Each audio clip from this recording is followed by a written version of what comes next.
Assalamualaikum Puan. Okay. First of all, thank you for doing this for us. Thank you for having me. Alright, sister. My name is Yusliana. I'm a mother of 3 and an accountant by profession. I have 3 great children. My first child is my daughter. She's 7. And then it's my second child, Rafa Daniyal, and the youngest one is 3 years old, Mika Daniel. I'm just like other mothers, but my whole life basically changed when I gave birth to my second child, Rafa Daniyal. That was back in 2013. We had a pretty much stable pregnancy and everything, but my life changed it's like a 360 changed when he was born. Okay. It was a shock for us when we found out that he had some physical disability, which we didn't find out when I was pregnant with him. So he was born without his left fingers, so he just has a small thumb on his left hand. That was pretty much a bit hard for me, because every mother wants to have like a perfect child. So on that day, I remembered how everyone was so afraid to tell me that he is special. I had to wait for like the whole day before my husband had the courage to tell me. Frankly, when I heard about it, I was like dumbfounded. I couldn't feel anything. I didn't know what to do. I was lost. Not that, but not in a way that I feel less love for him or anything, but I just don't know how to cope with it. I just don't know what will happen to him, and everything doesn't make sense anymore. Every mother's fear, right? Yeah, it's my it's my worst fear. But I think somehow with the support from my husband and my family, I just put that aside. It's just Allah's way of telling me that you would be able to handle it. So I was like, okay, all right. So I don't know how I did it, but I brought him up.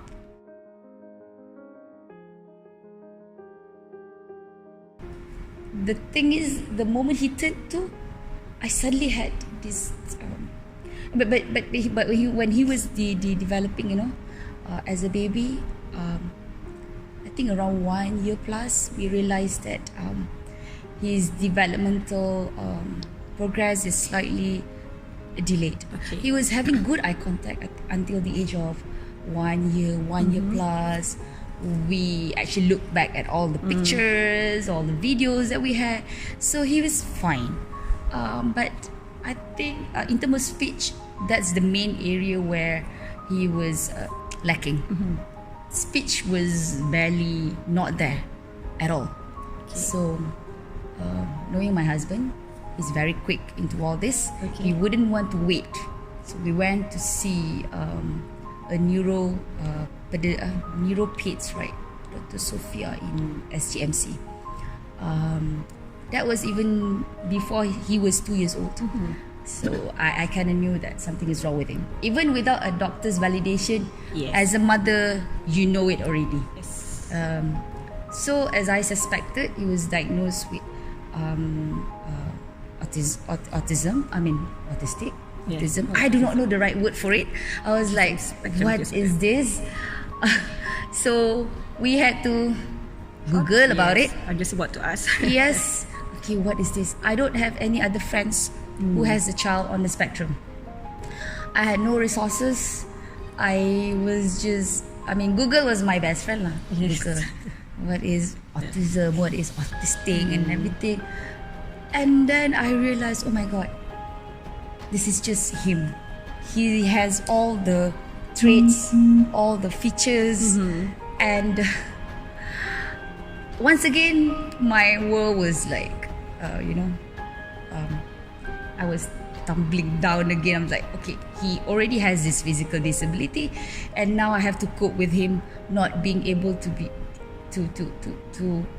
like other kids.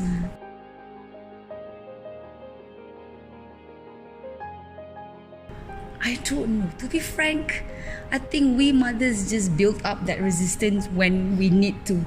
So you kind of like push yourself that, however you feel about it, you need to prioritize your child first. So you set aside your own weaknesses, your own fears, your own nightmares. You just try and do what you think is best for your child. So I read a lot, Google a lot, but I don't really have that much of support from other parents. Other parents talk about my child dapat nombor 1 in class. I talk about today he is able to throw a ball. Throwing a ball is like for other parents, like, oh yeah, they can throw a ball, so it's not a big issue. But to me, it's like, wow, he's interacting with other kids. He's throwing a ball to his sister. So it's so different. Yes. Being a normal mother and a special need mother. Yes. Definitely.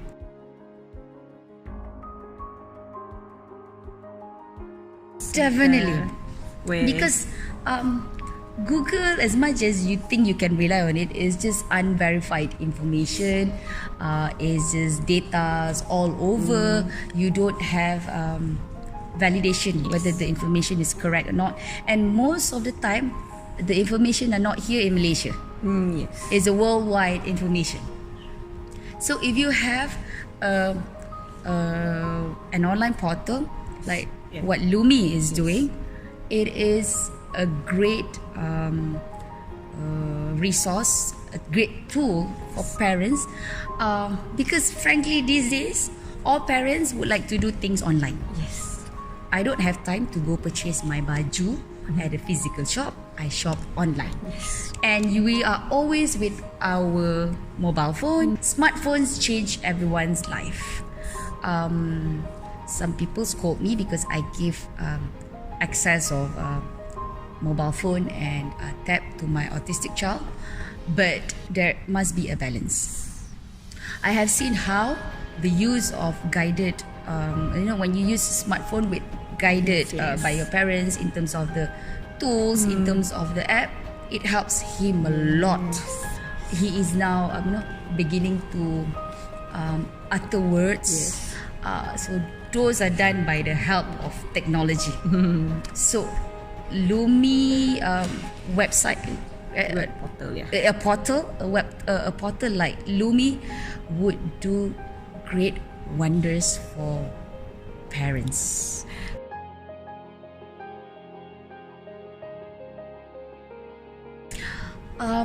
My first advice is accept the fact that you have a special need child. You yourself have to accept it first. If you don't, then nothing that you can do that will change other people's perception or view about your child. And don't be ashamed to have a special need child. There's no reason for you to be ashamed.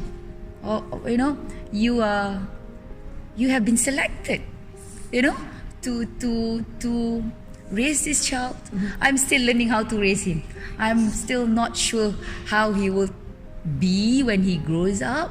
But if you accept that you have a special need child, then you will start to do your best to try and plan things. Not as much as things will not things will not work out as what you have planned. But if you don't plan at all, then you just plan to fail. Yes. So you just try your best. But in the process, don't leave out your other kids. So incorporate your typical kids with your special need kids. Enjoy your time with your child.